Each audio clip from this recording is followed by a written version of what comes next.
Well, thank you for watching Live Impact News here on 13 News Now Plus. My name is Eugene Daniel. Your time now is 10 o'clock on this Tuesday. And we start today's stream with breaking news in the Colonial Parkway murders, one of the longest and most complex cold cases in Virginia's history. The FBI within the hour has now confirmed that 2 women were killed by the same man connected to at least 6 murders and disappearances in the late 80s. Federal agents and local law enforcement say that Alan Wade Wilmer Sr. killed 27-year-old Kathleen Thomas and 21-year-old Rebecca Dowski. Those 2 women were last seen together in October of 1986, and their bodies were later discovered inside a vehicle along the Colonial Parkway on the peninsula side of our region. So here's the thing. Between 1986 and 1989, at least 8 young people were either killed or disappeared near Virginia's Colonial Parkway, hence the name behind these cold case murders.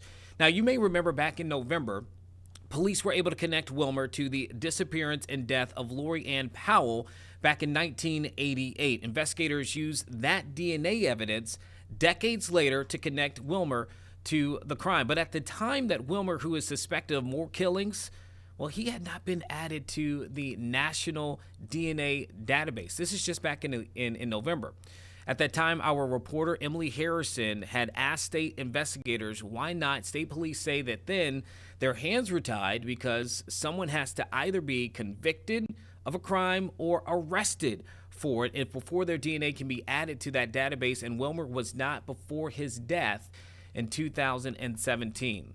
Well, coming back to this case here today, and it's all connected, police say that the advancement of forensics and DNA were able to help them crack some of these cases, including this one. And today they say that the work is still not done, and investigators still working to solve unsolved cases related to the Colonial Parkway murders. But the big news today is that federal and local state police have connected Wilmer to the deaths of 2 women, 27-year-old Kathleen Thomas and 21-year-old Rebecca Dowski, saying that their murders now solved decades after the case. So big news in that. We'll have much more on it on 13 News Now throughout our coverage on the stream, online, and on the air. You can guarantee that. Let's talk about the other big story that we are all looking forward to here in Hampton Roads. And I say looking forward to as being we're watching it, right, coming down the pike potentially here. As we look in our studios, I got producer Olivia is with us here. Olivia Benner is leading our charge here for the producer desk. Sarah Calloway, who you normally see, she's still in the room with us. Go ahead and wave. You didn't have to step out the screen. There you go. And we have the man of the hour here, meteorologist Craig Muller. He's shaking his head right there, Olivia.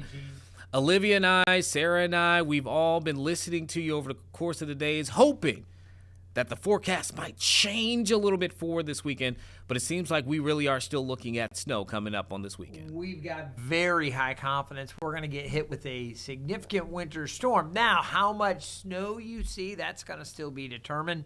Whether you see any ice or sleet or mix, who sees a little more rain, all that stuff's going to get pinned down as we go over the next few days. But let's take a look at what we're looking at this morning with our winter storm headlines.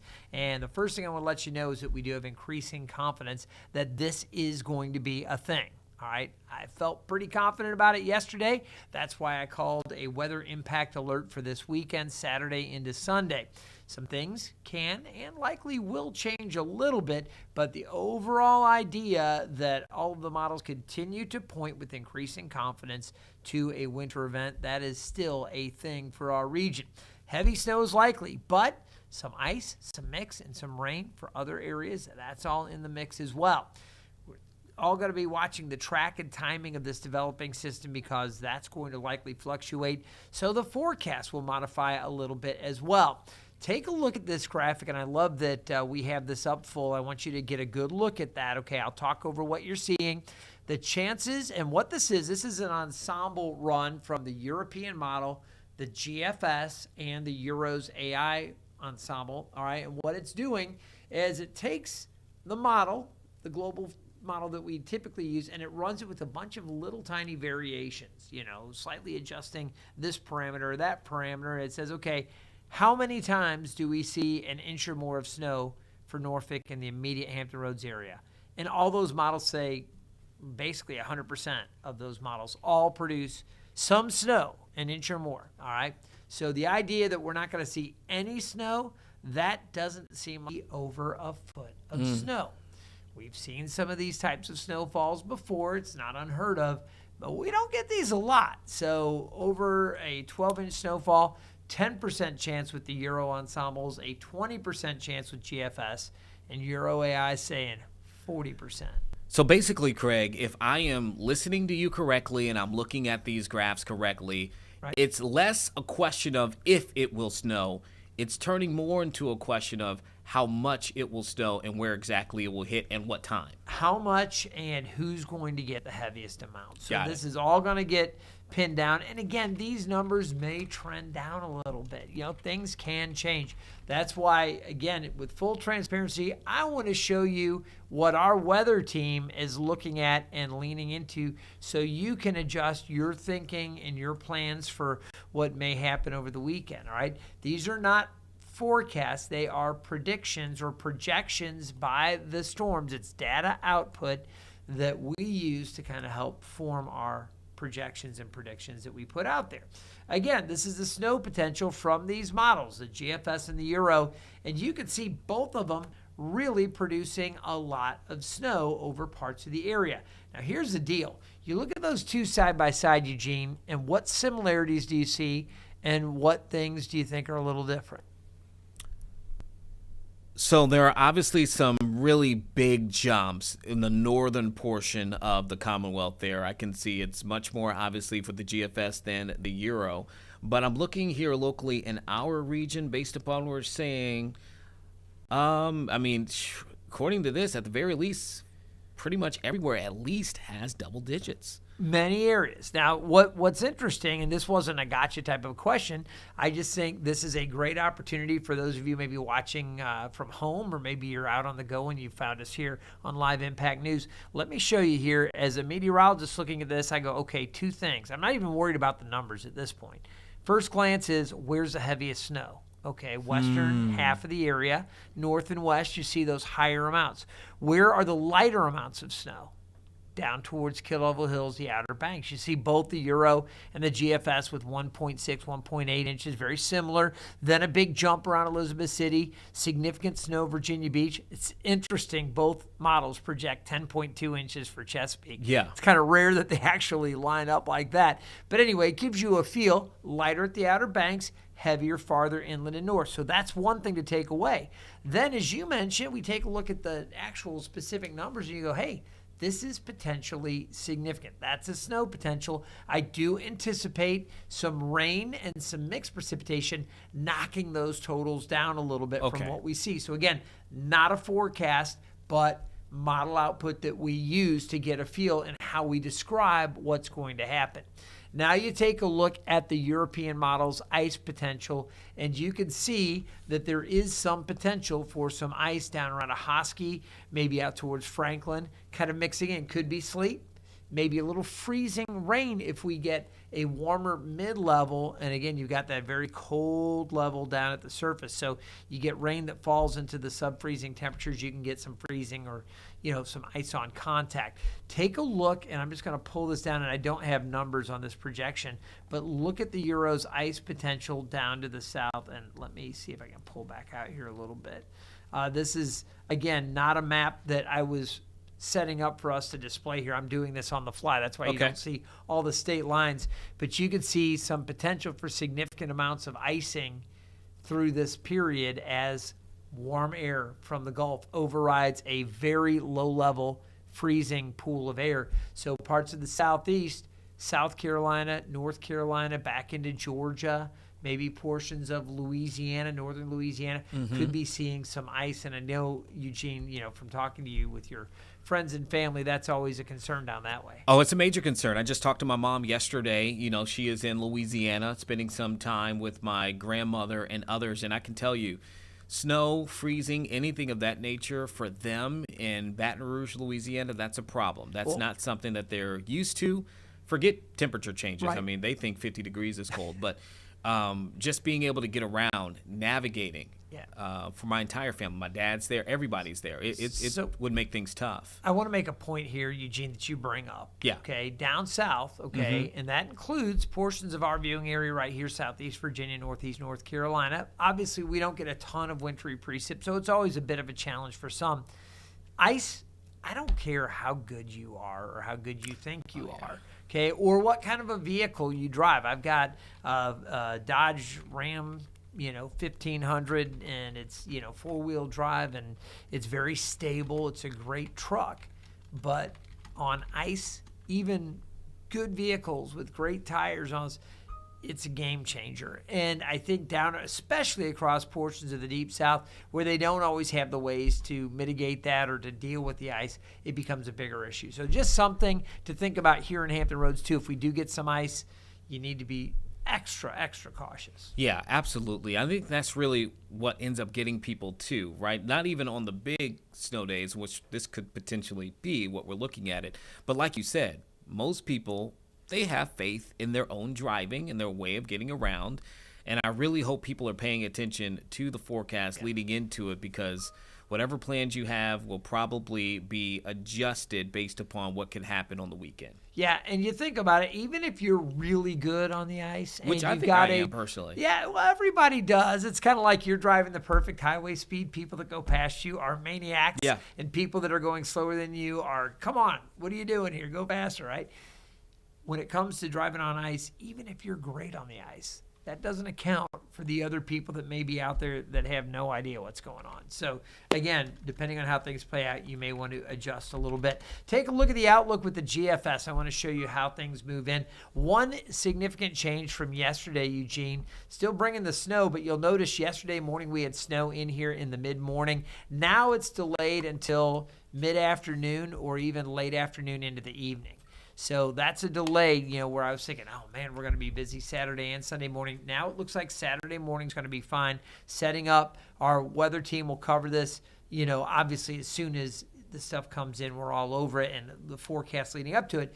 But I expect extended weather coverage from our 13 News Now weather team Saturday night into Sunday. We'll be busy Sunday morning tracking this. Some rain coming in over eastern North Carolina and maybe pushing up into southern Virginia Beach with the GFS. I have a question, Craig, and I'm just going to throw it out. You're the science guy, not me. But does the time in which the snow or this forecast could hit, could it impact the amount of snow we get? For instance, if it's right now tracked, as you said, to come in more so Sunday morning, but the time gets pushed back one way or the other, will that potentially impact the amount of snow we could or could not see? So great question, Eugene. In this case, the cold air is going to be in place. I'm not really worried about, the daytime heating is going to have it warm enough we don't have to worry about snow, or it's going to be more rain because it's starting in the afternoon or something like that. Cold air is going to be there. What is going to be interesting is to see the duration. So, if we have a later start and it's still exiting late Sunday afternoon, if you'd go for, say, 18 hours versus a full 24 hours or more, whatever the duration is, obviously the longer it snows, the more opportunity you have for greater amounts. But in this case, it looks like later start, maybe later finish. So we're just kind of moving the timeline around. So to answer your question, sometimes it can, Eugene. In this case, it's really about pinning down the duration and then seeing how intense the snowfall is when it falls. Not so much, it's a later start, so it's going to be a lot warmer during the afternoon or whatever. In this case, I still think we're looking at snow, then some mix, maybe a transition to rain, and then look at how it pivots here, the GFS. You can see how it changes back over to snow, and eventually that pushes off the coast by late Sunday night, early Monday, and then we're drier Monday. That's the GFS. Take a look at the Euro. Some showers here Friday late as we go through the evening hours. A little bit of a break. Saturday morning looking good. Here you go. Maybe a couple flurries there Saturday midday, but the Euro's got that snow down to the south, even through 6 o'clock. I mean, that's a big difference here. Now you can see that Euro fills in overnight, and you still have many hours, several hours of moderate to heavier snow, so that's still going to add up. Then you see that rain coming. Now the Euro tracks that low a little farther to the north. You see those circles just offshore I'm going to just go ahead and pick up my pointer here so I can show you exactly what I'm talking about right in here. This area here, that's the area of low pressure tracking along. That is farther north. The GFS model had it farther south. As it comes farther north, you'll notice how we get more of the rain pushing in along the coast. Also, you see how these yellow lines are all very close together. Mm-hmm. One of the things I was talking to our general manager, Brian Gregory, who is absolutely, he's like, not just a weather nut, but he is like the sixth meteorologist on our team. Yes. He's that much of an enthusiast, yes. and he follows that in aviation. Oh, he is on very, very closely. But we were talking, the winds coming around the backside of the system, that may be an issue overnight, Sunday night into Monday as well. All that pink indicating some potential for mix or freezing rain or sleet. Snow farther to the north. Notice a heavy snow up through the D.C. metro up towards Baltimore. Dover back over into Pennsylvania and New Jersey there. You see this thing tracking along. Let me see if I can switch up and just pull the map a little bit and see if we can show you some of this. Look at that heavy snow off there to the north. So this isn't just a Hampton Roads thing. Obviously, we've been focusing a lot on us, but areas off to the north likely to see some wind, some snow, and blustery conditions. Here's the bottom line, guys. Over the weekend, all the models producing significant winter storm for the Mid-Atlantic. Okay, so still a lot of confidence here. The exact storm track, as I just showed you, the Euro a little farther north, GFS a little farther south, that's going to shift around where the heaviest snow is, possible ice, maybe more rain in the mix. Could be a very big storm, but there's still time for things to change, so we need folks to continue checking back. So very important here over the coming days. All right, we're going to go ahead and take a look here very quickly. You can see the southeast U.S. Not sure why I'm looking at that right now on the map, because what I will tell you is the radar is quiet all across the country. What I'm going to do is get into our forecast here and just give you that. Again, highs today expected to reach the upper 30s, and we're going to see a lot of sunshine. Tonight's lows down into the mid-20s. Will be in the teens for some areas far inland. Light winds, mainly clear tomorrow. 46, so a little bit milder. It gets warmer on Thursday, and then back down on Friday into the mid-40s, and then the chillier air Saturday and Sunday.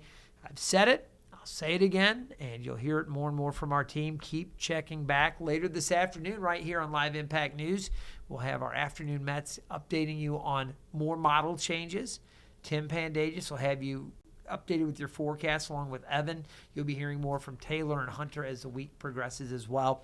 Of course, I'll be here with you each and every morning, keeping a close eye to things. And, we appreciate you so much, Craig, because here's the thing. I've been reading people's comments on social media. Normally, I don't do that type of thing all the time. But, I found it interesting. A lot of people are, they have questions about the forecast, and they're trying to make their plans. Sure. I know firsthand a major event where they're monitoring to see if they're going to continue to have it this weekend. And you get people who will often be critical because things adjust over the days. But again, it goes to what you guys are doing. You're tracking the science. Sure. The models can change throughout the time, and you're going through that process day after day. They can, and they do. And I don't put up those model projections where you see some of the huge numbers to freak people out.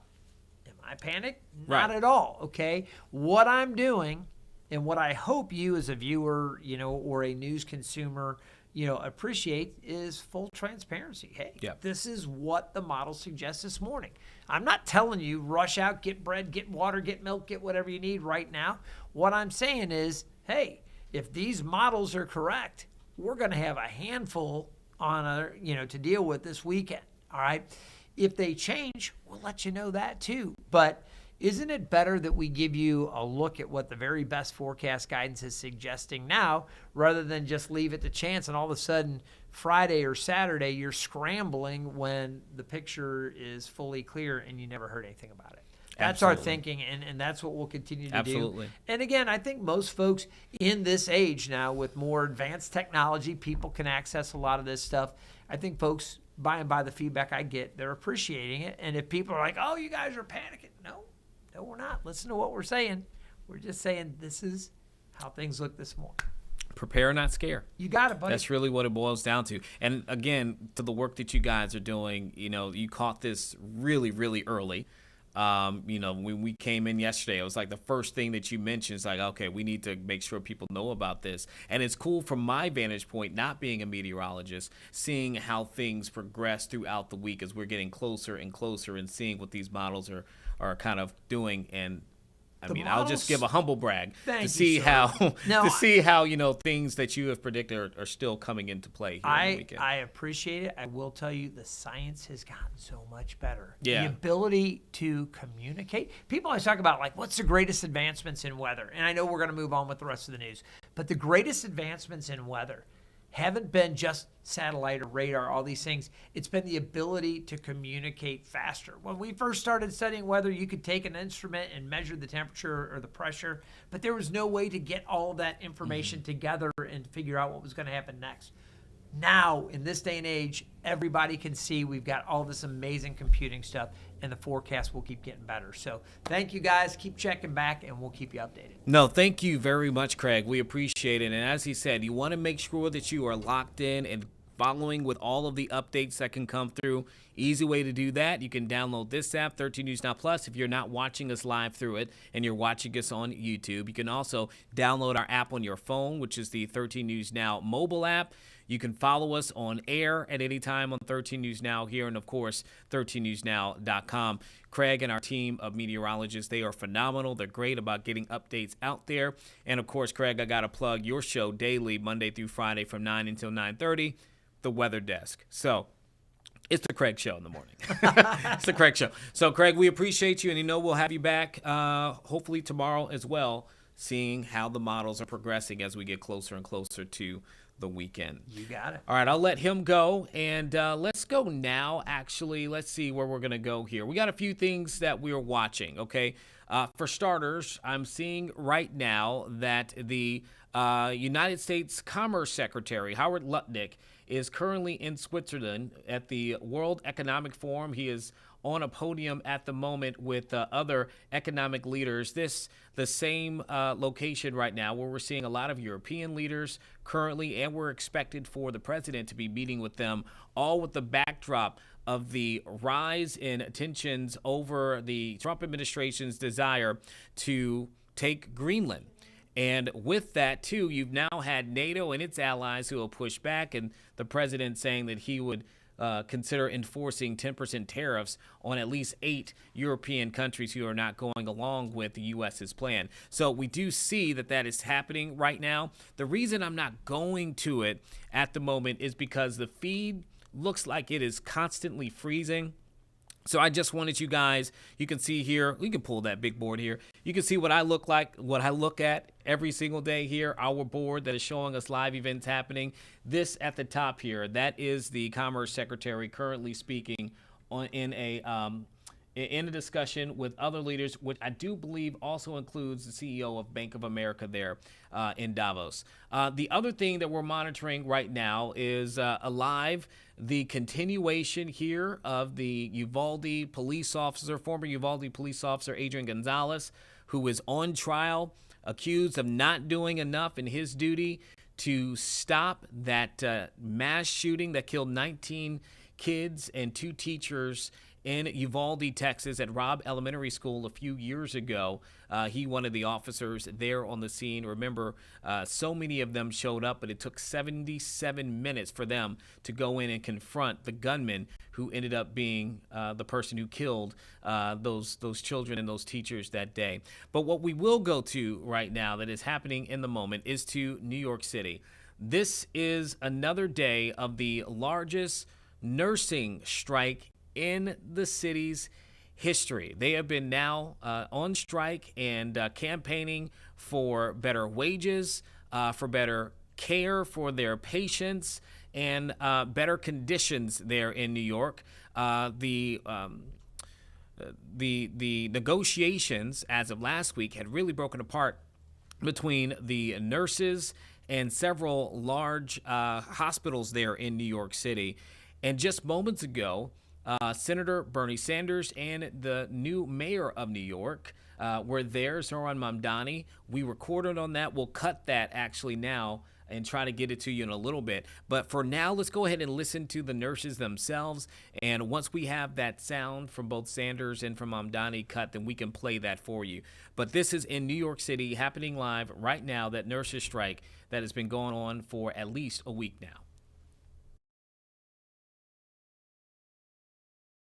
And the Department is charged with enforcing that law.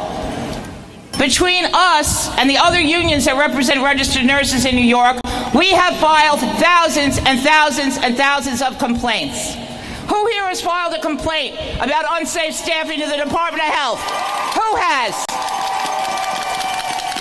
And how many times has the Department of Health come to your facility to investigate that complaint? I'll wait. Anyone see the Department of Health coming to him? But now, during our strike, right, the Department of Health is here monitoring what's going on in these hospitals. Does that make you mad? I know it makes me mad, because we wouldn't have to be out here if they were doing their job all along. So I'm going to say, Department of Health, after this is over, because eventually it will be over, right? Eventually, it's going to be over. But please, we don't want to have to be out here again. The legislative session is starting. Budget season is starting in New York. You have to allocate funds for nursing education and to staff our hospitals appropriately. Nurses do not want to be out on the street. They want to be in there taking care of their patients. And I'm going to end with one day longer. One day longer. One day stronger. One day longer. One day stronger. Thank you, everybody. Thank you, Pat. As we said, we went into negotiations since October. The 8th poorest hospital in New York City have managed to agree to provide workers' violence protection. They have agreed to provide benefits, health benefits. They have agreed to improve our staffing. The 3 richest hospitals in New York City, where the CEOs are making millions, have refused. My word to you. What the hell's the matter with you? Yes, what the hell's the matter with you? Our next speaker is an Eisner member, Bob and George from Sinai West. Bob?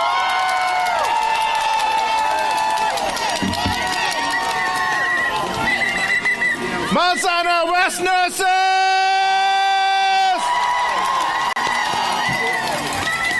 Oh, shout out to my wife who said that Bernie and Mamdani are just human beings. Man, they need their healthcare too. They are definitely safe. Hi everyone, my name is Bob George, and I am a critical care nurse at Mount Sinai West. Thank you for joining us in this cold weather. I've been an ICU nurse for almost 20 years, 10 of them here at West. I was here during the peak of COVID.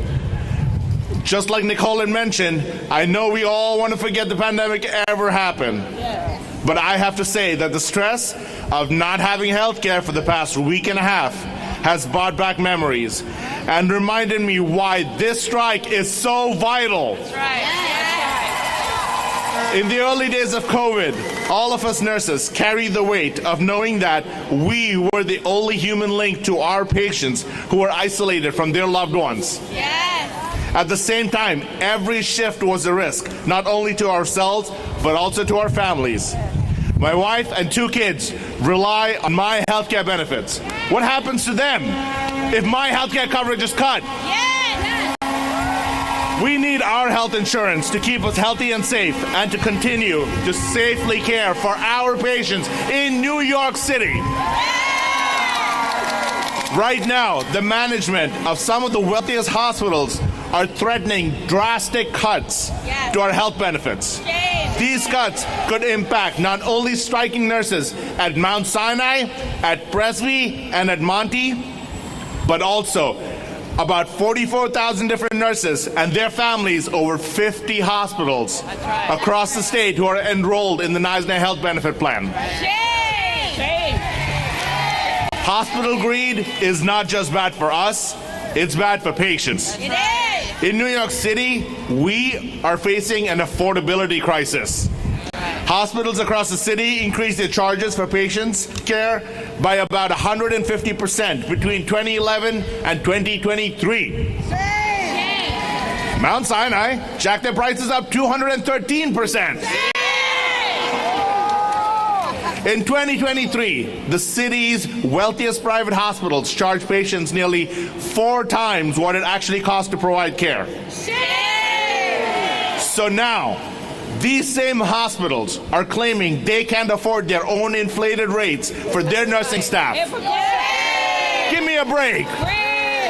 They need to step up and make our workplaces safe and provide good health benefits so that nurses can stay healthy and stay on the job.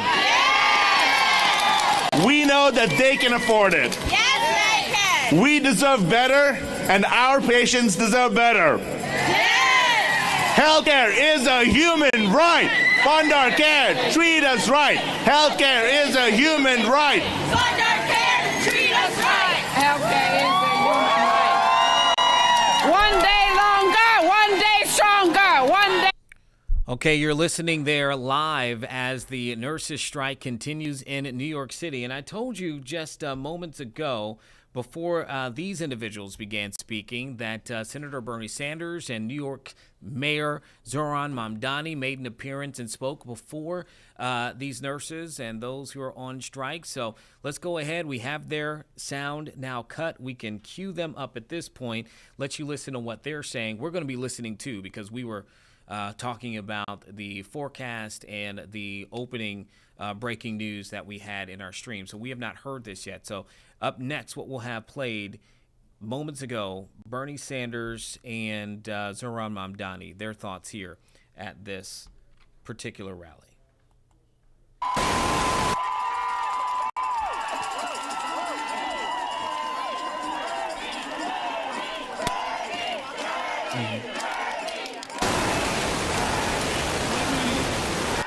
Let me just say from the bottom of my heart, it is an honor and a privilege to stand with the nurses of New York City this morning. In a broken and dysfunctional healthcare system, the nurses are the people who keep us alive and who nurture us. The nurses are there when we are born. They are there when we are sick. They are by our bedside when we die.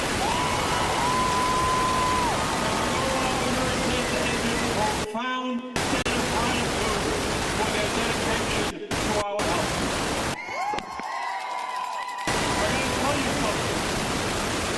Former chairman of the Health Education Labor Committee, I have had in my office time after time nurses from all over the country. And they came into my office often with tears in their eyes. And they said, Bernie, we are unable to do our jobs because we don't have the staff that we need to provide for our patients. And they would go home brokenhearted because they couldn't provide the care they were trained and dedicated to do.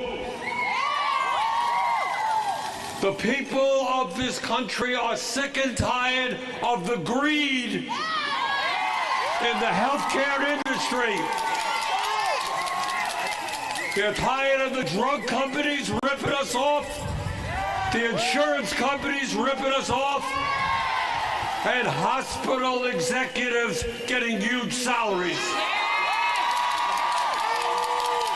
Don't tell me you can't provide a good nurse-staff ratio when you're paying your CEO at New York Presbyterian $26 million a year. The CEO at Montefiore $16 million a year. Mount Sinai $5 million a year. Don't tell me you can't treat nurses with dignity when you're spending hundreds of millions of dollars on traveling nurses. So the people of New York City, the people of Vermont, the people of America love and appreciate our nurses. And today we say to those hospitals, sit down and negotiate a decent contract. Thank you very much.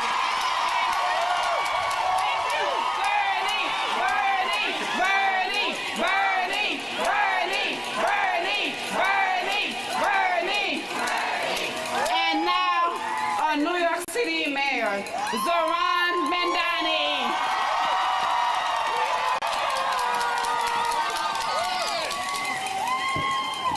Good morning, New York City. Nice, now how we doing? It is an honor and a privilege to be here alongside the incredible nurses of this city, to be here alongside the incredible labor champion that is Senator Bernie Sanders here in our city. And as always, I think Bernie said it best. This is about safe working conditions. This is about a fair contract. This is about dignity. And today is day 9. Day 9 of those demands. And I want you to know that wherever I go in New York City, I hear about the plight of our nurses. I was taking the train yesterday and a nurse came up to me and she said, "Thank you for standing with our nurses." And New Yorkers know this because they see you, as Bernie said, in their times of need. And now is your time of need, where we can ensure that this is a city you don't just work in, but a city you can also live in. So as Bernie said, it's not about the money. If it was, we would be talking about compensation packages. We'd be talking about the amount of money spent on travel nurses. What this is in fact about is recognizing the worth of each and every nurse in this city. And so I am here to say the same thing that I said on the first day of this strike, which is that we are encouraging everyone to return to that bargaining table. Too often, when we see a strike, people forget that that is not where workers want to be. A strike is an act of last resort. What workers want is to be back at work. So what this will mean is making that possible.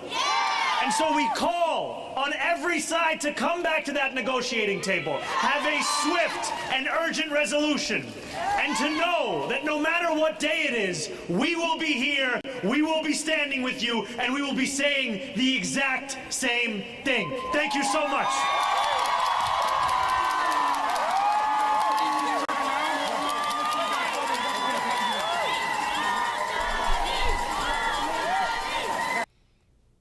So there you have it, New York's mayor and then Senator Bernie Sanders speaking there in front of the nurses who are on strike there, showing their support in that situation. Again, this is the largest strike that the nurses have had there in the city's history against those several well-known hospitals there within the city. They, of course, are fighting for better wages, but also better care and resources for their patients, along with other items as well. And then just staffing support, right, so that they're not overwhelmed there. But very passionate. We've been going back and forth here the last week or so as negotiations have been happening behind the scenes to show you what they are saying there within the Nurses Association in New York City. But now we're going to switch gears, and we are for a little bit going to go down to Texas.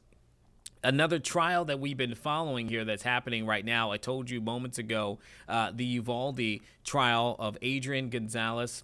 Never mind. Sometimes this happens where we're about to toss to something, and I can show you what now is on ours. We can show it to them. That's fine.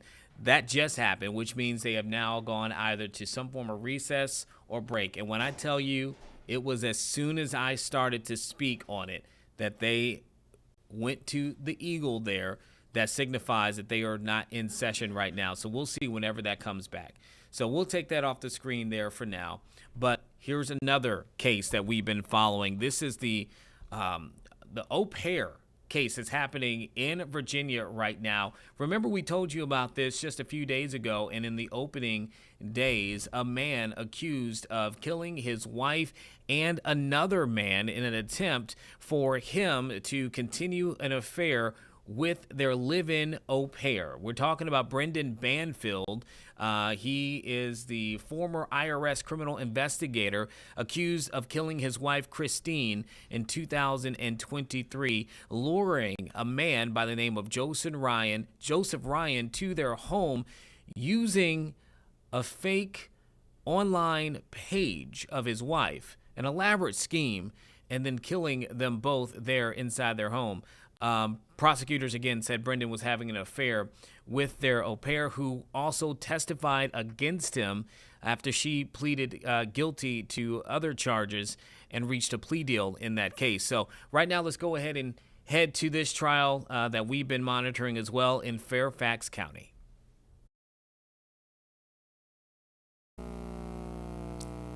I believe it's. I'm sorry, Judge. I object. And one thing I should say prior to going full in on this is that we want to make sure that you know that some of the details of this case throughout have been a bit graphic. We'll try to monitor as best as possible. Remember, this is live, and if we see anything that we think is too much, we will come off the screen at that point. But I just want to let you know that before we head in here to this trial. I should probably at least mention that. Okay, now we can take it. That his blood, his face is basically covered in blood.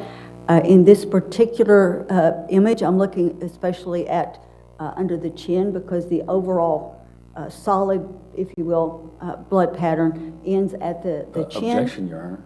She's going beyond the scope of the question. She's asked, what did you notice about the I'll overrule that objection. Please continue. So I see, in addition to the solid covering of blood over the face, that on the chin and down towards the neck there are flows, multiple flows, and they are not all in the same direction. In particular, I see a flow coming from the heavier stained up on the face, going under the chin and toward the, from the left side towards the right side, and down kind of towards the right shoulder. And that would indicate a direction or an orientation at the time the flow occurred, because flows always go downward. I see some that are coming from the right side. If we go over to kind of in front of... non-responsive to the question. Judge, she's describing her observations of the blood flows. There are several. She's working her way through those observations. Overruled, go ahead. Please continue. So I see a flow that's coming down from the face that appears relative to the body, pretty much vertical, that is going from just in front of the right ear, basically, and then coming down towards the neck, more to the center of the neck, so that would have been upright at one point. So those are two different directions, but there are multiple flows.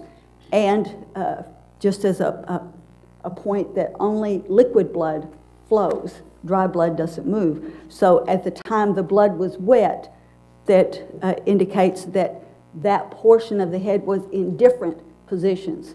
But each of those separately has to have occurred when that surface was more upright, that is, so that the blood flows down. So the direction of the flow was downward at the time the flow occurred. Did you make any markings on your figure 16 that highlighted your observations?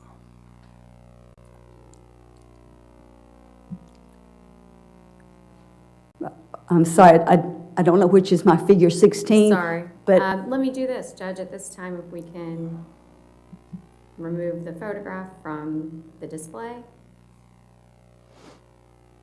And if I can cast to the witness and to counsel.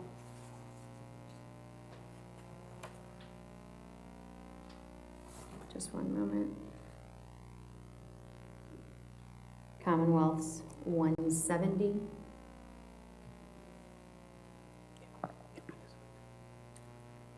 Do you recognize this photo? Yes, Is this your figure 16? yes, And are the green markings those that you made to reference the things that you've just spoken about? yes. I added the green arrows showing directionality of some of the flows. All right, Judge, at this time, the Commonwealth would offer into evidence as Commonwealth's 170 under seal, figure 16. All right, I'll sustain the objection. All right. Judge, is the court's software working to be able to have Ms. Graff draw on the picture in front of Yes. her and then have it printed out? Yes. All right. Ms. Graff, turning back to what was admitted as Commonwealth's 171. If I can have that published to the jury. Sorry, just one second. It skipped ahead.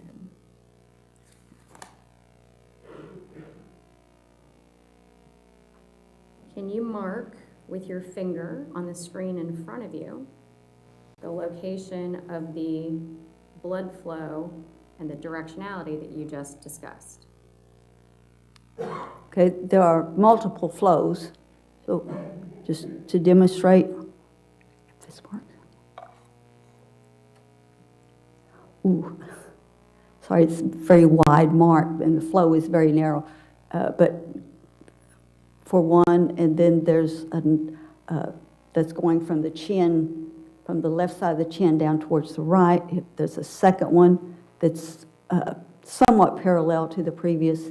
Then there's from the, what I discussed before, from in front of the right ear going down. There's a couple of them there. There's a couple that are coming from the right cheek that are going a little bit to the left. Okay, thank you. Judge, I would like to offer the marked photo into evidence as Commonwealth's 170. What, I already have a 170. You want to make 172? Uh, Oh, wait, because you had showed a different picture for 170 with the marks already there. Correct. So can we do that as 170A? 178? Okay. Thank you. You have to hit the print there. It's printing. Sorry, Judge, there is not a print button. It's printing. I'm sorry? It's printing. Okay. Should be below you. Yep. But I would let you know nothing is happening. Okay. It takes a couple minutes, so you can go on to your next question. Okay.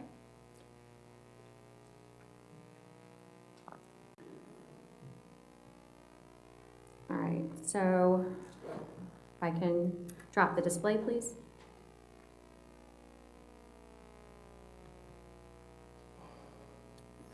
Kelly, were you able to isolate? And there's no objection to 170A, is that correct? Just email it to me. All right, 170A. No objection. Okay.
It's still not. It's blinking, but nothing's.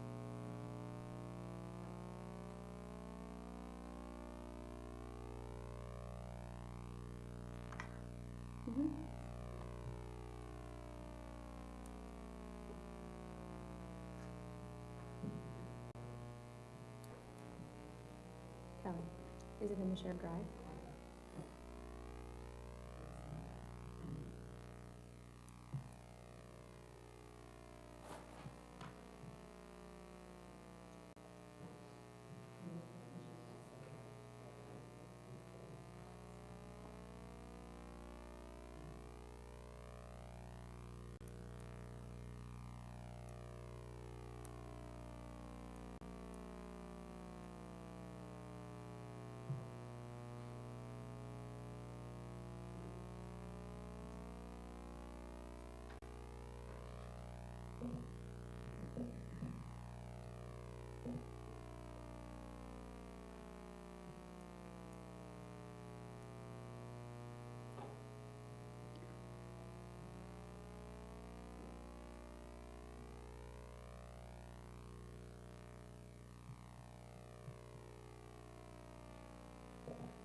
Judge, between the printer and the issue with this additional photo, I might request for 5 minutes All to, right, well, we can go ahead and take our morning recess early. Is Thank that what you. you'd like to do? yes, Okay. please. Let's go ahead and take a 15-minute recess so she can. Okay, I believe they're about to take a recess there. We were waiting to see what they were going to do next. Again, that is a live look there in Fairfax County, that murder trial, double murder trial. Brendan Banfield accused of killing his wife and another man in order to continue an affair with their live-in au pair. But right now, we're going to go to the other trial that is taking place. This is in Uvalde. They are back now. This is with the former police officer. They're accused of not doing enough. We're talking about Adrian Gonzalez. He faces 29 counts in that case. As we know, the Robb Elementary School shooting resulted in 19 children and 2 teachers dying there in that delayed response. That is the argument, the delayed response by officers who showed up there on that fateful day. Also, just to kind of let you know, we're monitoring something else that it looks like is about to kick off in Illinois. So we're going to listen in with whoever this is that's on the witness stand in Uvalde or for the Uvalde case. But as soon as what is taking place in Illinois gets underway, we're going to kind of bounce out and go to it. But up next, again, you're going to listen live to this trial in Texas. Limones was and what he did at the funeral home? Mr. Limones was a funeral attendant at the time. All right. And so you've had them call 911. What did you do next? Gilbert Limones and Cody Briseño are running out the door with me behind. Gilbert Limones is already on the phone before we exit our door with 911 to initially tell them it was a car accident. And did you find out that it was more than a car accident? Yes. Tell us what happened then. Well, upon the gentleman running across the street to Geraldine upon the sidewalk of the ditch, my 2 co-workers are asking if he's okay. He never says anything. He's trying to ajar the driver door, but because of the impact, he cannot. So he crawls over to the passenger side and exits the vehicle. And after he exited, can you give us an idea of like how close you are, how close Mr. Limones is? The 2 gentlemen are at the sidewalk, at the ditch, at the sidewalk. I am across the street on our curve still, if you will, at the funeral home, but at the end of our property there. And then you said he exits the passenger side. Exits the passenger side. What happened next? The gentlemen are still asking if, does he need help? Is there anybody else? Again, quiet, doesn't say anything. I can see him reach in through the passenger window, pulling up an object, like straight up. And that's when Cody Briseño screams out, he has a gun. And when that happened, do you know if anybody was on the phone with 911 from the funeral home? Yes, Gilbert's on the phone. Okay. Still. So Gilbert's on the phone. I guess when you said, hey, there's been a wreck, somebody needs to call 911, it was Gilbert that got on the phone. Yes, sir. On the 911. And we've heard that call, and just for the jury's reference, we hear a woman screaming. Is that you? Yes. Okay. So now he's gotten out, he has a gun. What's the next thing you remember? When Cody says he's got a gun, we kind of turn around, or they turn around to run towards or retreat back to the funeral. I could still see him. He does not have a clip in the gun, so he loads the gun with a clip and then shoots at us. And what did you do, you and I guess all of you, what did you do as he starts shooting? We retreated into the funeral home, thinking maybe he's following. Sure. So I think originally, if I understand what you're saying, originally you thought this guy's about to come in the funeral home after us. Yes. And you were reasonable to think so, obviously. While you were there, and Mr. Limones, Gilbert's on the phone with 911, is he communicating the things that are happening to you guys to 911? Yes. while you were there, and when you can look into the ditch, and obviously Mr. Lamonis was closer than you, could you Yes. tell what he was wearing? What colored clothing he was wearing? Yes. And were you, meaning you and Gilbert and the people there, trying to communicate the clothing he was wearing and the color to dispatch? I believe Gilbert is trying to describe, yes. Now, when he came out of the car with that gun, were you able to realize that this was a rifle and not a pistol? Correct. So you could see that clearly as he comes out and you see what he's holding in his hand. Yes. And you said that he didn't have a magazine in, so he loaded. Correct. Okay. Now, at this time, you're inside the funeral home. What's the next thing that you see? So Gilbert is now telling them that he shot at us and that he is jumping the fence. And when you say jumping the fence, where does that fence, what is being fenced off by that fence?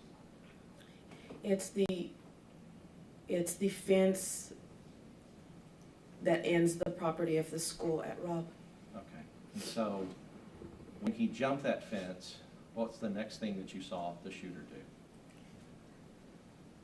do? He grabbed what he tossed over the fence and started walking the paved little sidewalk to the teacher parking lot. And so when you saw him, could you see him from the funeral home? Could you see him clearly? Yes.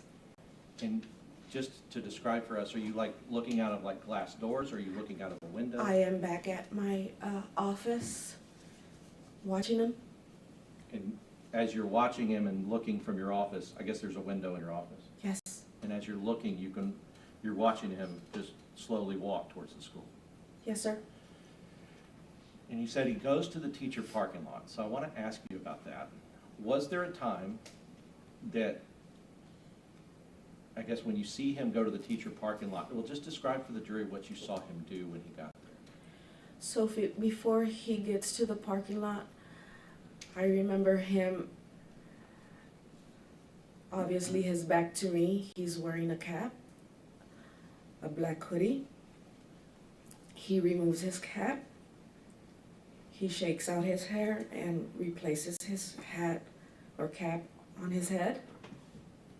Walks to the teacher parking lot where he takes cover, if you will, behind or on the side of a white parked car. And when you say he takes cover, is he, from where you can see, is he shielded, does he shield himself from view for a certain period? Yes. Now, just because he's shielded from maybe others' view, are you still able to have a line of sight to the shooter?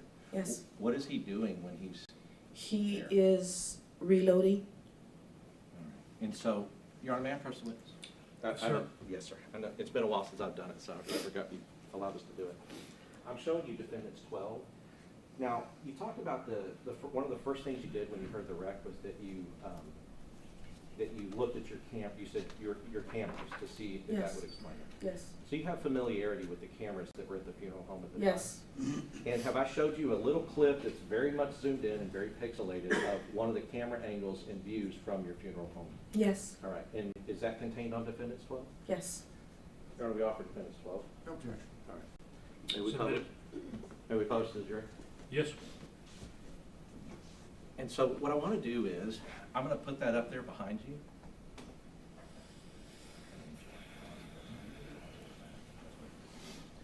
I'll tell you.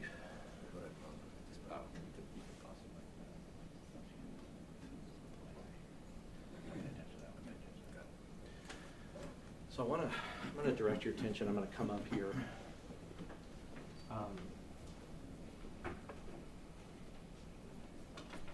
Like I said, it's very pixelated. But when we talk about these, you can see that these are vehicles, right? Yes. Okay. And so when you're talking about the vehicles in that parking lot, these would be kind of the ones towards the right side of the parking lot, like I guess closer to the funeral home than the ones over. Yes. All right. Can you push play?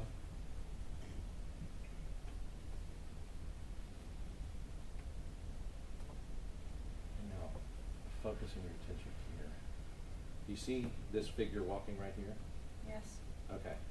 Is this the person that you saw that you identified as the shooter? Yes. I want to watch.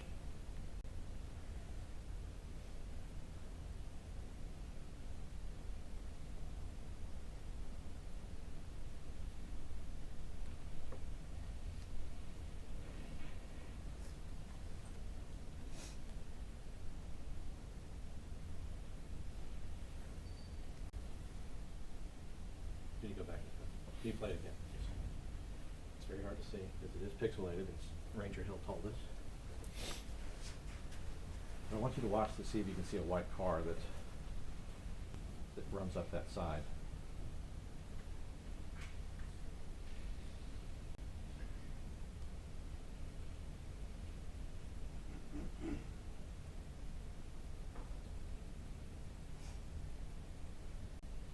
You see that white car going up? Yes, going I do quick? remember. Right. And at the time you see the white car, do you see the figure kind of ducking down Yes. between the cars? Is that how you remember seeing it? Yes, sir. Okay. So, if the jury were shown, you see, let me orient you to this map. This is the parking lot, and these would be, I guess, those two cars that we're looking at that's on the right side. Now, you remember seeing him Yes. here, ducked between these two cars. Now, if the jury were shown that the shooter was right here, and I'm talking about this X that's kind of either this X or this X, and you see that that's towards the front part of that parking lot. Right. If the jury were shown that he was there when that white car went through, does that video reflect that he was standing here, or does it reflect that he was standing in between these two cars? By the two cars. By the two cars, and that's what you remember seeing. Yes. Right. So and you weren't here for that, but you would agree that if you were standing where those other X's were, that you would be kind of standing to the right of those cars, and any car that's driving by would drive right by him. Right? And let me just show you again, just so you can be sure. So these X's here and here, they're to the right of these cars here. You agree with that, right? So if a car is driving right here, they would be driving right by anybody that's standing. Okay, we're going to come out of that right now because we see happening at the moment the Illinois Attorney General, Kwame Raoul, a Democrat, has just stepped to a podium. All we know at this point is that he is holding some press conference on combating what he's calling unlawful actions by the Trump administration. Let's listen in to what he is saying.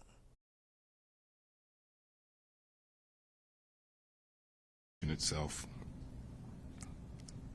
The turmoil of this past year has been personal. Personal to me, personal to my staff, personal to Illinois residents. Despite his actions over the past year,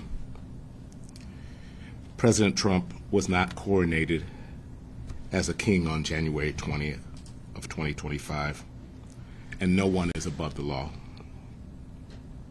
He is an elected official who swore an oath to protect and defend the United States Constitution and to govern for all Americans. He has said on national TV that he does not know whether or not he has to follow the Constitution. Over the past year, he has repeatedly demonstrated a disregard for the Constitution and the rule of law at large. His unlawful actions this past year have been intended to demoralize, confuse, and exhaust. The majority in Congress, who is intimidated and has tolerated his unlawful actions even when they run counter to the laws and appropriations that they have put in place. Today I'm joined by the hardworking attorneys of my office to say we are not demoralized and we're certainly not exhausted. We are standing our ground to defend the rights of the people of Illinois and the rule of law. And we're winning in the courts. Since January 20th, 2025, we have filed 51 lawsuits and more than 100 amicus briefs that have successfully addressed a range of issues that impact Illinois residents. Unlawful Customs and Border Patrol and ICE tactics, unlawful National Guard deployment, unlawful attempts to eliminate birthright citizenship, unlawful attacks on gender-affirming care, unlawful defunding of life-saving medical research programs, unlawfully rolling back critical environmental regulations, and the unlawful dismantling of our federal government. As a result of our actions in court, my office has protected over $6.6 billion in funding for the state of Illinois. This money funds critical programs and services that Illinois families rely on. And all of this work has been, again, personal for me and the courageous and hardworking unsung heroes behind me.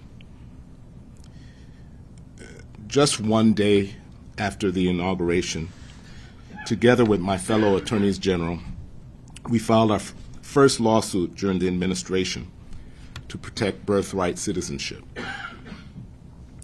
As a proud son of Haitian immigrants, born at the time that my mother was not yet naturalized, I am a birthright citizen. So our first action could not have been more personal for me. As a survivor of the cancer that took my father and both my grandfathers, protecting funding for cancer research could not be more personal for me. I am proud that as a result of my office's actions, members of our nation's military were not deployed to occupy my home city where I've lived my entire life. This fight was personal. No American should live under threat of military occupation simply because the leaders of their city or state have fallen out of the president's favor. We fought this case all the way to the United States Supreme Court, and a 6-3 majority, which included Trump appointees, sided with us. Now we are asking the courts to stop Customs and Border Protection and Immigration and Customs Enforcement agents from continuing to incite violence and chaos as part of the administration's effort to punish and coerce Illinois residents into adopting and enforcing their immigration policies. Our communities have faced mass agents with semi-automatic rifles who have created war zones by using tear gas, chemical weapons, and pepper balls against our law-abiding neighbors, including local police officers and journalists. We faced it here, we witnessed it in Los Angeles and Portland, and now we watch the horror unfolding in Minnesota. All as CPB and ICE leadership have threatened to return to Chicago with an even greater force.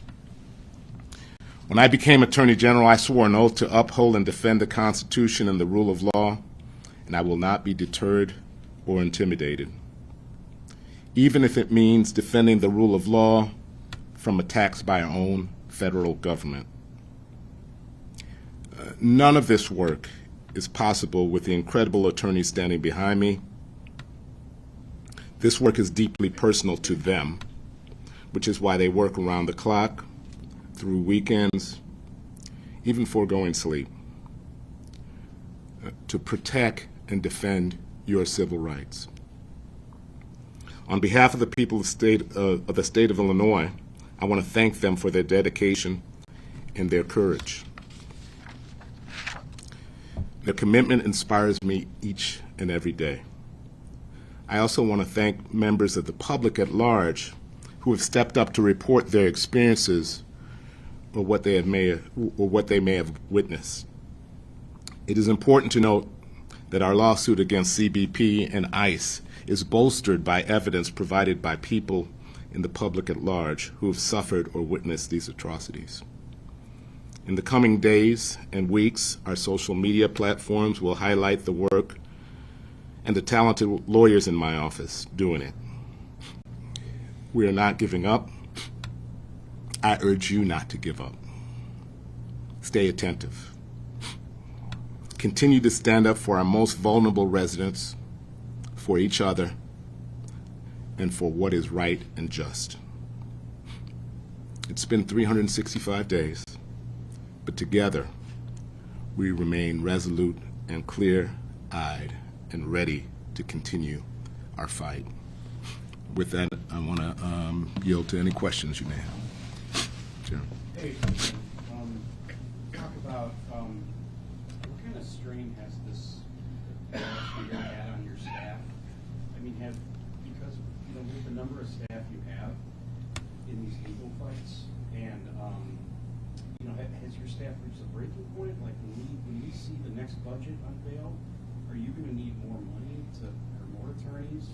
Since we're only in year one of the Trump administration, so what does that look like going forward? I couldn't have asked for a better question. Prior to all of this chaos, there was a lot of pressure on my staff to do the work that generally across the board that my office does. When I came in 2019, our office, the National Association of Attorneys General, did a survey, and our office had the worst attrition rate in the country. And so I've been unapologetic about going to the General Assembly and asking for appropriate funding for us to do catch-up work. And the legislature has responded within their means. But even if we didn't have this type of administration, I would be appealing to the General Assembly to do more so we can serve the public in all of the areas, criminal enforcement, consumer protection, across the board for the work we do. So the strain has been a real one. It's been it has required more than what we would call reasonable hours from these people behind me. There's been an emotional strain. Can't deny that. So yes, we have added to our staff, and in some ways the attrition from the federal government has benefited. We have several staff members behind me who are former staff from the different parts of the federal government. So that has been a benefit to us. Mr. Attorney General, the OEIG has, over the last couple of fiscal years, found tens of millions in overpayments involving different programs, welfare, child. So, what is your office doing to try to hold bad actors accountable? In some cases, the OEIG found fraud. So, what is your office doing to try to hold people accountable? Prosecute them, and we work with the OEIG. We work with Inspector General from the federal government, HHS, and so when a case is referred to us and we have the capacity to prosecute it, we prosecute it. So you were just listening to Illinois Attorney General Kwame Raoul, who is a Democrat there in that state. And we have reported and we have been here on the stream talking about the back and forth clash between the Trump administration and the state of Illinois, its lawmakers and city officials, including in Chicago. He is just now talking about several lawsuits that the state of Illinois now has pledged against the Trump administration. One of those over in immigration enforcement. You heard her here talking about ICE and Custom and Border Patrol and their pushback against that. He's speaking on how they've gone about that process, the resources that they need in this process, and moving forward. So while Kwame Raoul is sitting there talking about what he plans to do as Attorney General to go against the Trump administration for these tactics, right now we are seeing live a press conference in St. Paul, Minnesota. This is with parents and students speaking at the state capitol about the recent ICE operation there. And we have reported, and it has been widely talked about, that this has been touted as the largest ICE operation out of the Department of Homeland Security in the agency's history, with thousands of ICE agents now on the ground there in Minneapolis, the same place where in the last 2 weeks we have seen the shooting death of Renee Good by an ICE officer, and another ICE officer and a person being injured after that ICE officer shot that man when two others came in and allegedly attacked him after a traffic stop. And we've seen a lot of different stories coming out of Minneapolis. They paint the picture of tension seemingly rising on the ground and then also between federal and state officials. Well, here we have students and parents who are there in Minneapolis sharing their thoughts on all of this. Let's go ahead and listen to them and let their words tell their story. Ordinary people. ICE thinks, Donald Trump thinks that he can intimidate us by using guns pointed at our faces. But the truth is that ordinary people run this country. And this Friday, we're going to show that. I hope you join us.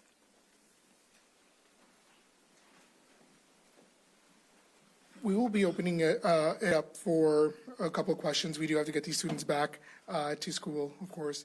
So we will probably take 3 or 4 questions here.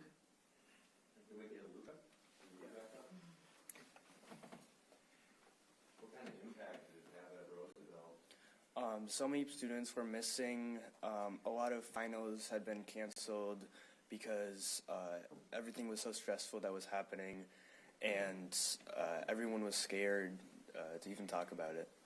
Can you talk about what it was like for you to maybe find out that a former governor, Jesse Ventura, attended your school, showed up, the video of him went viral, taking on ICE, taking on the president's administration? What does it mean to have that kind of attention brought? I didn't know about that attention. Okay. Can you tell a story about any of these students, about a time when a classmate all of a sudden didn't show up at school?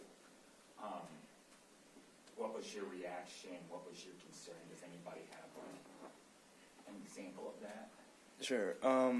So when I came to school, I found lots of friends and classmates missing. It felt scary. It felt like I understood that no one wanted to come to school because of how scared they felt and about being abducted. And I couldn't imagine what they were going through.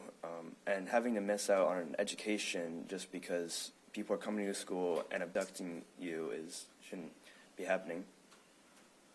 Could somebody talk about the economics when someone said the only thing that matters is business and money, and what Friday is about, the message that sends, that connective point? Do you describe that further? Yeah, so as we mentioned, on January 23rd, many people are actually calling it a general strike. I think now more than ever, we have to make it very obvious that as Minnesotans, we're not going to stand for this. And one of the leverages of power that we do have at our disposal is not just people power, but also money. And we're going to use that to ensure that as Minnesotans, we're refusing what is happening here in our state. And again, we are urging other parts of our country to also stand with us and fight back in this economic strike as well. Thank you. To the students up here, are there any aspects, or what are the aspects of your daily life that have been upended that people might not be considering as you're trying to get an education?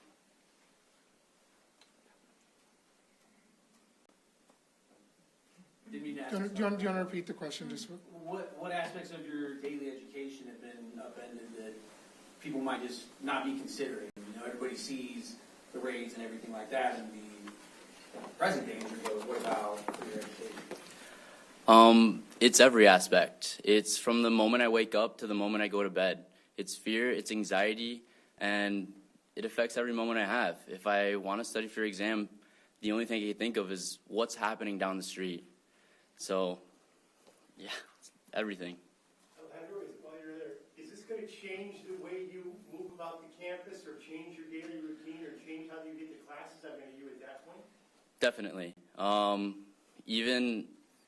Even considering what I carry with me, making sure I carry my IDs and make sure I have identification, make sure people know where I am at all times, is the first things that I've done to prepare. For any of the students or parents, is this something that any of the teachers have openly supported or talked to you all about not attending school on Friday?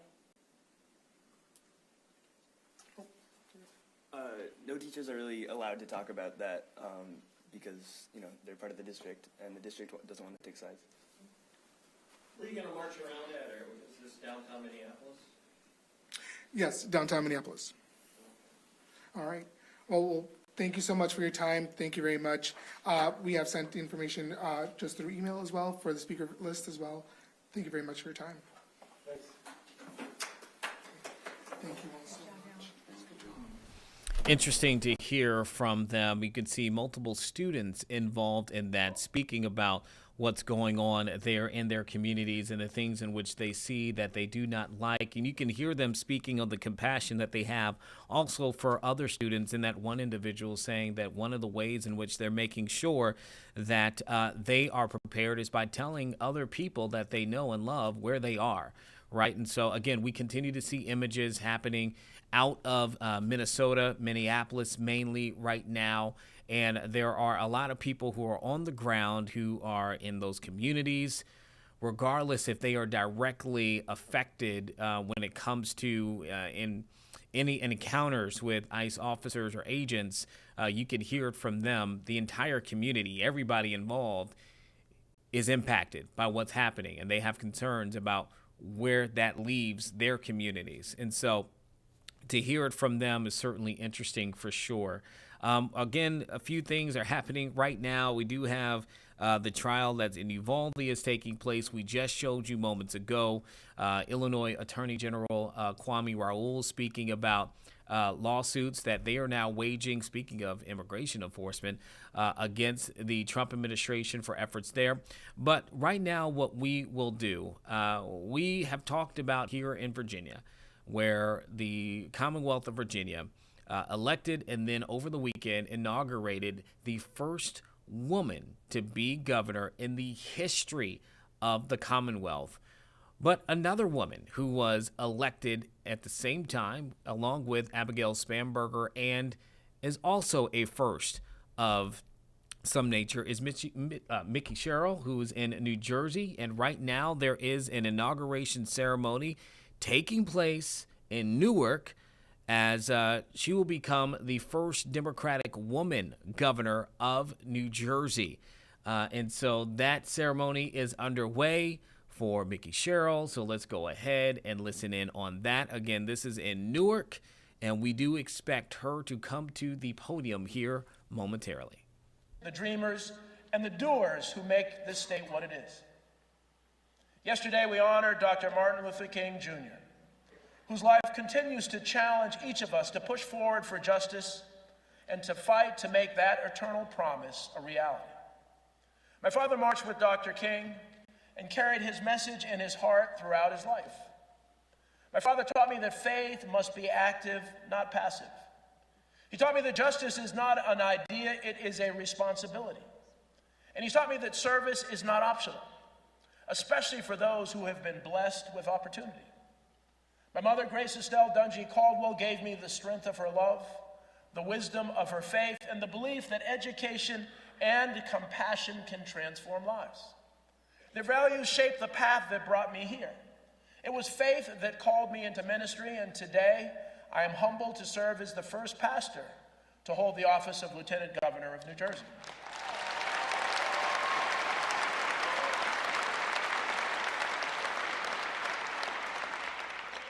It was justice that led me to serve on the school board and eventually to lead a college. Because I believe education is the key to opportunity and the foundation of a fair society. It was service that inspired me to help small businesses and community organizations, the churches, the nonprofits, the family-run shops, the people who keep neighborhoods strong and who make our communities come alive. My parents taught me that we must support those who too often go unseen or unheard. They taught me to champion small organizations, small businesses, and hardworking families who carry the weight of our communities on their backs.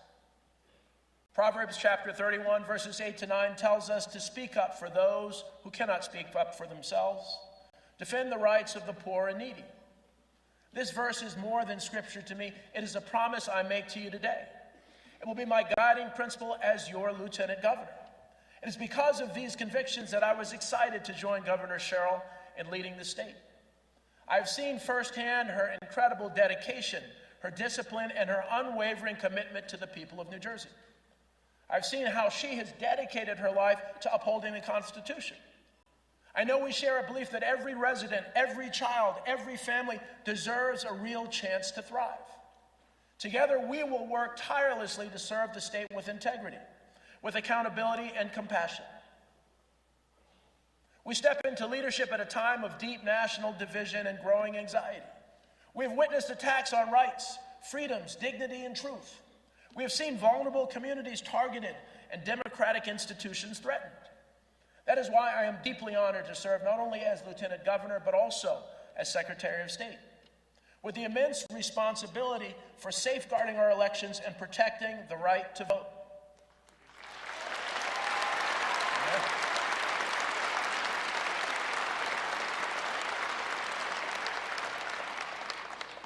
The right to vote is the cornerstone of our democracy. It gives every person a voice in shaping their future. Dr. King reminded us that without the right to vote, we cannot live as democratic citizens. We can only submit to the edict of others. We will not allow that to happen in New Jersey.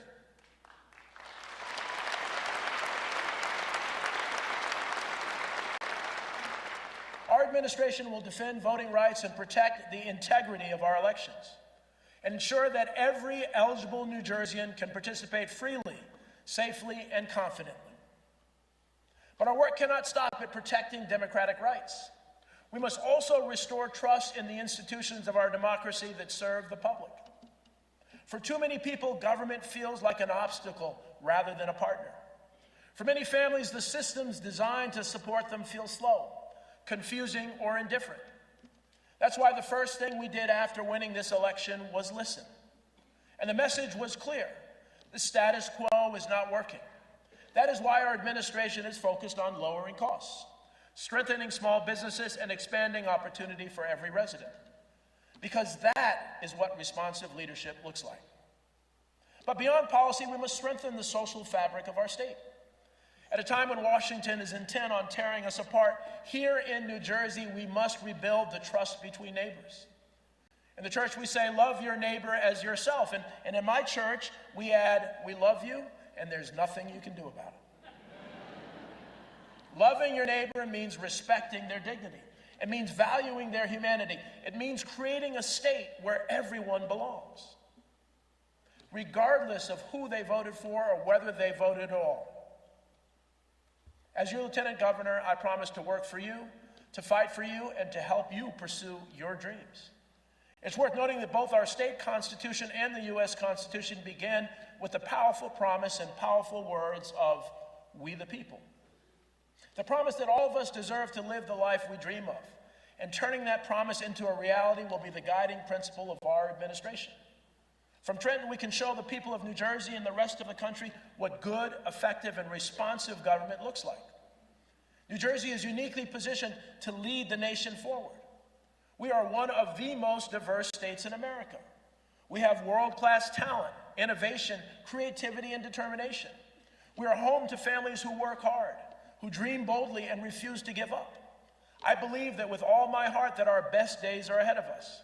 And I believe that together, with a strong sense of faith, justice, and service, we can build a New Jersey where every resident has the chance to flourish. Thank you for the privilege of serving as your Lieutenant Governor.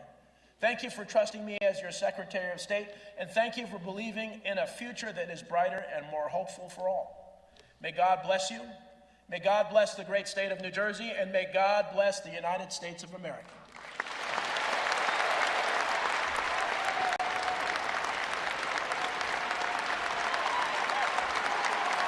We now welcome New Jersey's third Lieutenant Governor and Secretary of State, Taisha Way, to present the state seal to New Jersey's fourth Lieutenant Governor and Secretary of State, Dale Caldwell. You were just listening to Dale Caldwell, who is the Lieutenant Governor-elect there in New Jersey, and as you heard him say, also has been appointed as Secretary of State. And right there at the podium is Taisha Way. She is the now outgoing Lieutenant Governor and Secretary of State. Now it looks like she's going to be introducing him. Not only the guardian of our democracy, but the keeper of the Great Seal of New Jersey, which represents our identity, which was adopted in 1777 in Haddonfield at a special session in which our forefathers understood that we in New Jersey should stand for prosperity, that is Ceres on the seal, for liberty, and of course, the horse's head, which is our strength. So as I have concluded my service today, it is another honor to pass on the Great Seal of New Jersey to my successor, Lieutenant Governor and Secretary of State, Dale Caldwell. We trust that you will underscore the belief and importance of we the people and admirably protect and guard the 9.5 million of us. Thank you so much and congratulations.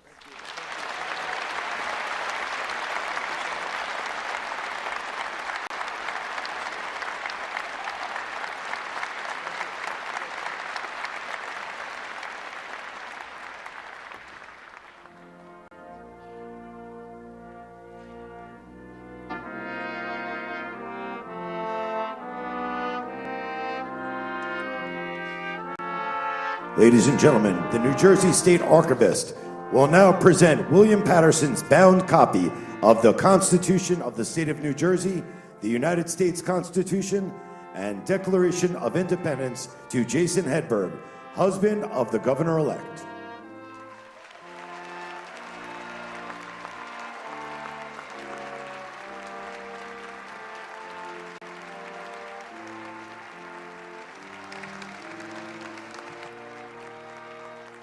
Please welcome Jason, Maggie, Lincoln, Ike, Merritt, and Governor-elect Mikey Sherrill as they join Chief Justice Rabner as he administers the oath of office.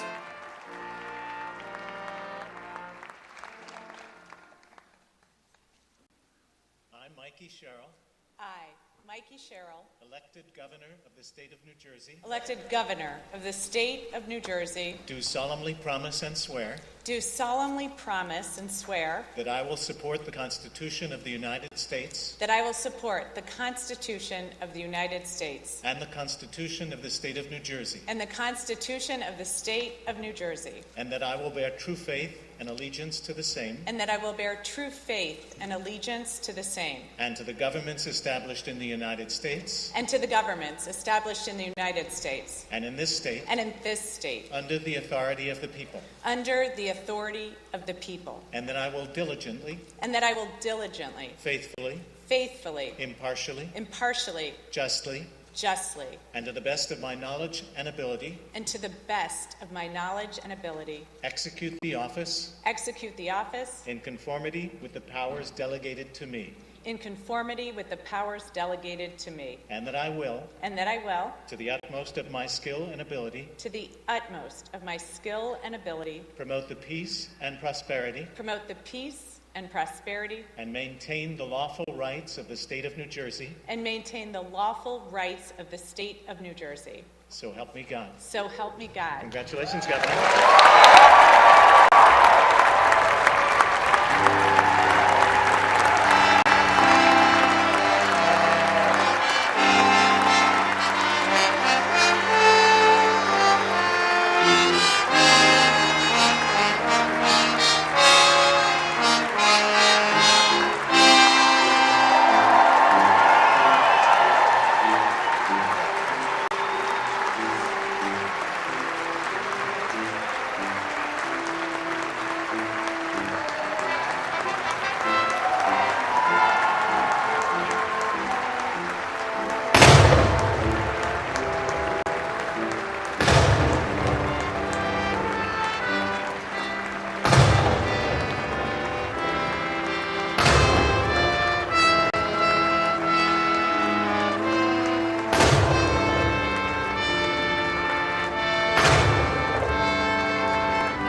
Ladies and gentlemen, put your hands together once again for the 57th Governor of the state of New Jersey, Mikey Sherrill.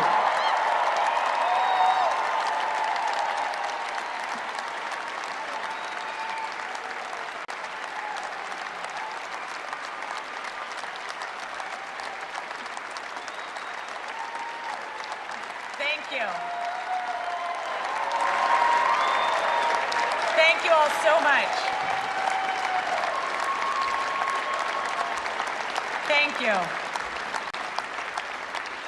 Honorable Chief Justice and Justices of our Supreme Court, my fellow governors, our esteemed congressional delegation, Mr. Senate President, Mr. Speaker, Majority and Minority Leaders, members of the legislature, elected officials, reverend clergy, honored guests, family and friends, and most importantly, New Jerseyans up and down the state. I am incredibly honored to be standing before you as the 57th Governor of the state of New Jersey.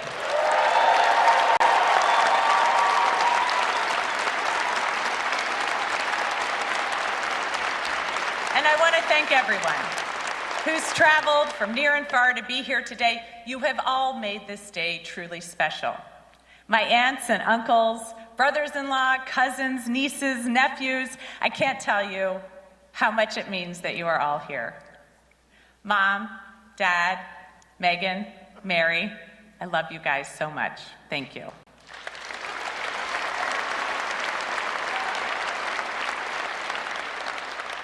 My classmates from Hunters Woods Elementary School, Langston Hughes Middle School, and yes, the great South Lakes High School class of 1990, thank you for being here.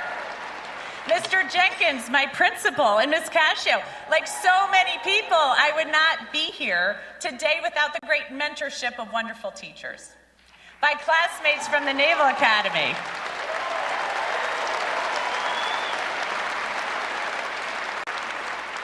shipmates, service members from the Navy, starting with plebe summer to duty stations around the world. It was not just my training that informed my sense of service, it was all of you. Thank you. And in the U.S. military, we've always said we never fight alone. That's because we fight alongside friends and allies, so thank you to all of our ambassadors and consuls general for joining us here today.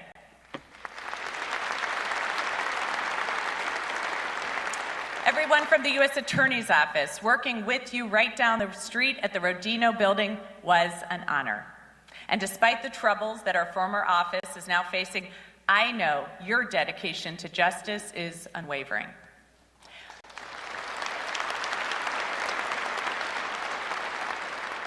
My colleagues from Congress, thank you for your continued fight for health care, education, and good jobs.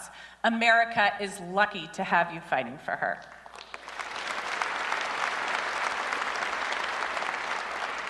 I want to give a special thank you to Governor Phil Murphy and First Lady Tammy Murphy.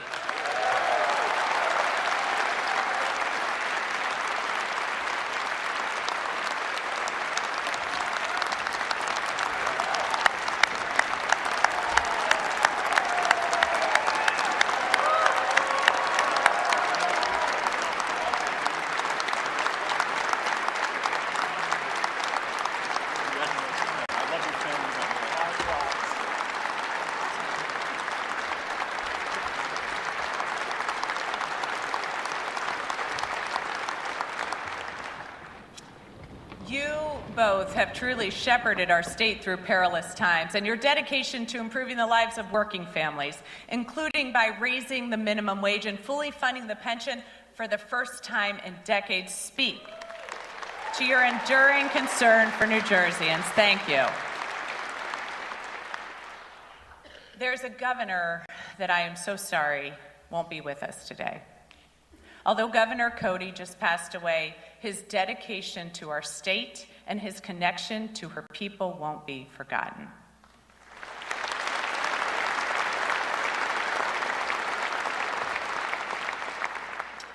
I want to thank Essex County Executive Joe DiVincenzo and Mayor Raz Baraka. Thank you for hosting us. Thank you to the people of Newark for hosting us here today. I want to thank the men and women of labor, especially the workers who proudly take care of this building.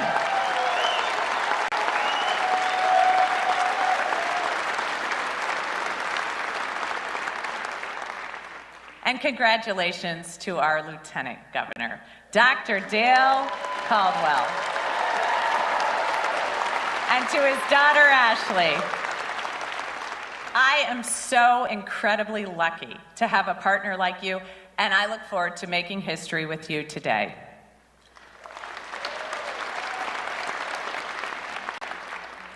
To my kids, Maggie, Lincoln, Ike, Merritt, you guys are the reason I'm doing this, and I love being your mom.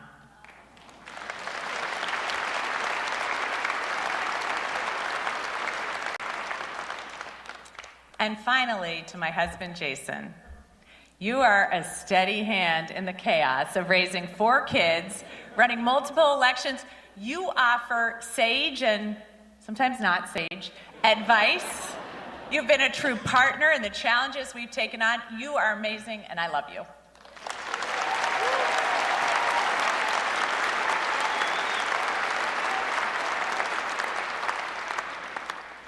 And I'm going to take a moment of personal privilege because it's bugging me, and I'm not sure if I said thank you to my mother-in-law and my father-in-law, Kathleen and Gary.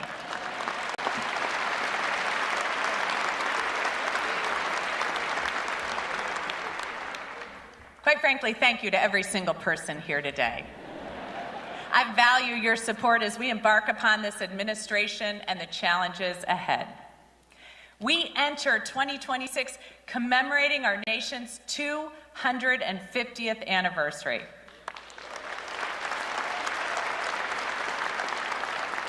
New Jersey has been at the heart of our American story, the crossroads of the Revolution, the site of our first major victory at the Battle of Trenton, the first state to sign the Bill of Rights. So I am honored as we gather here today that we do so with New Jersey's original parchment copy of the Constitution on stage with us, one of only 13 known to be in existence.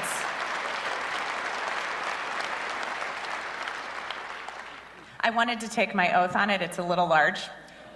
A document, by the way, that New Jersey unanimously ratified.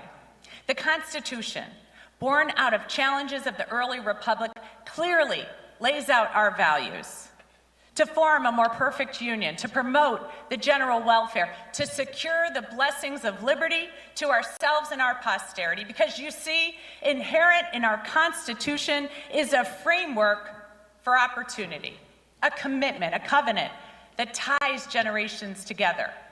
This commitment to opportunity for the people of our country is also known the world over as the American dream.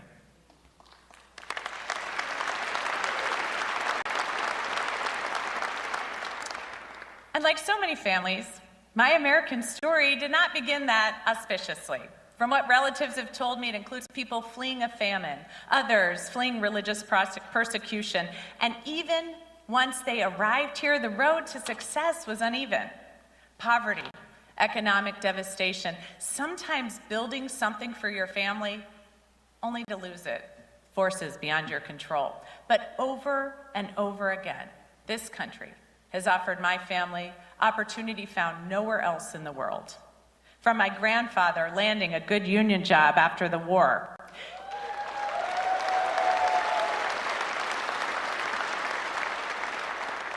to my opportunities in the first class of women eligible for combat roles in the Navy, the American dream starts with opening a door. With an understanding that no matter who your parents are, where you're from, what religion you practice, or ethnicity you claim, the doors to opportunity in this country should be open to everyone. That is the story of New Jersey. And yes, we are far from perfect. I know we are. But generations of families have found their American dream here. Immigrants sailing here from overseas, Black families leaving the South to come here to find work, people from all over the country and all over the world again and again and again finding opportunity here. That's because New Jersey is an incredibly special place.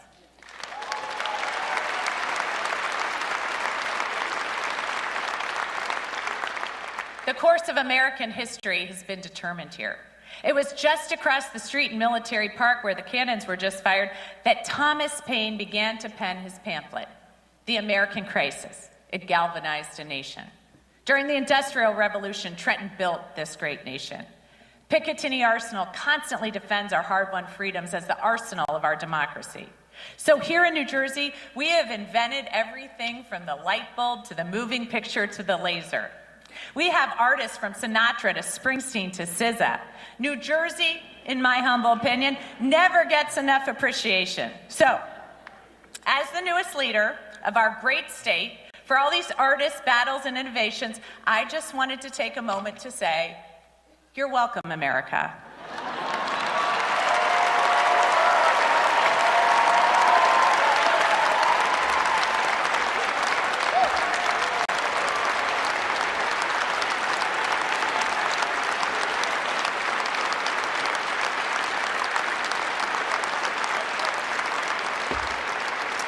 And I'll also assure you that our state will continue our great history of standing in the breach when our nation needs us.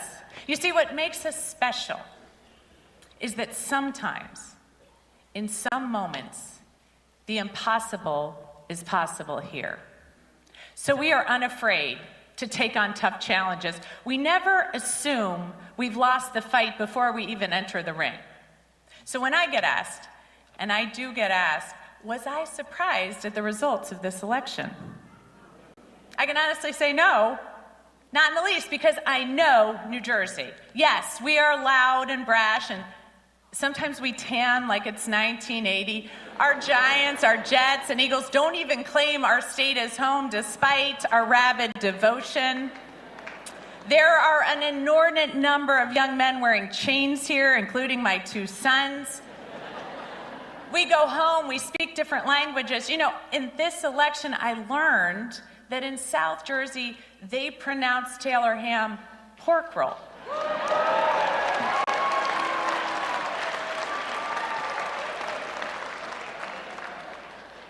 But we all go home at night, and we hug our kids, and we worry about them.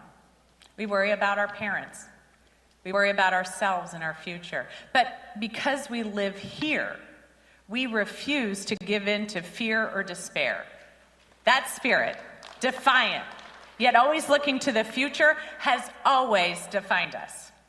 In fact, not too far away, in the greater Camden metropolitan region, in a place called Philadelphia, Thomas Jefferson wrote a Declaration of our Independence, marking the birth of this great nation.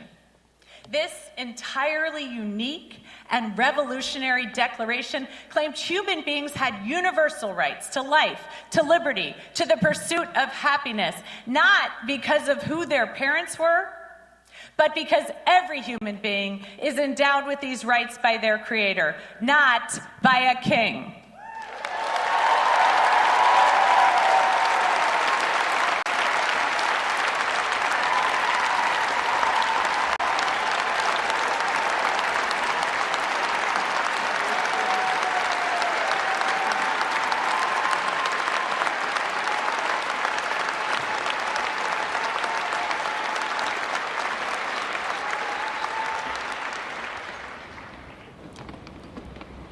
The earth has rarely seen an idea put to paper that has ignited such a fire in her people, a fire that has burned for 250 years.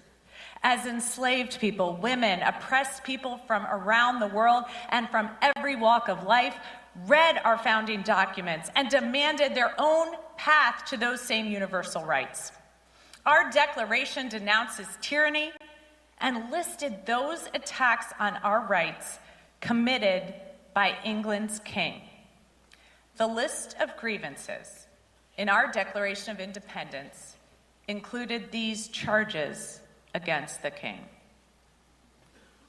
He has refused his assent to laws. He has obstructed the administration of justice. He has made judges dependent on his will alone. And yes, he has kept among us, in times of peace, standing armies without the consent of our legislatures.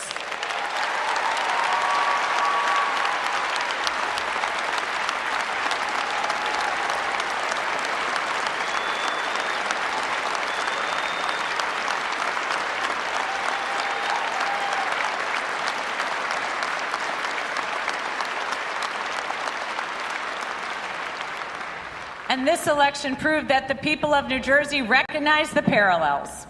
That we see a president illegally usurping power, unconstitutionally enacting a tariff regime to make billions for himself and his family while everyone else sees their costs go higher. Here, we demand people in public service actually serve the public instead of buying themselves planes and cars and extorting money.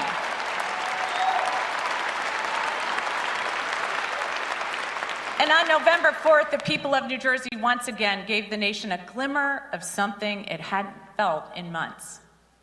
Hope. Yes, 250 years. There you have it. Mikey Sherrill now has been inaugurated as the new governor, their 57th there in New Jersey. The Democrat becomes the first female Democrat governor of the state. And someone that she knows very well is now new governor of Virginia, Abigail Spanberger, the two of them serving in Congress at the same time, both with some form of background in intelligence. With you have Cheryl, a former Navy helicopter, and Spanberger, CIA. The two also were roommates at one point in D.C. while they were on Congress, so they know each other very, very well. Both of them making history here this weekend, again, in their inaugurations. With that, it is time for us to end this stream. Next, you will hear 13 News Now at noon with Ashley Smith. Don't forget, if you're watching us on YouTube, to download the 13 News Now Plus app. You can not only watch this program, but so much other content and shows at any time for free on your television. We'll be back here at 10 o'clock in the morning. We'll see you then.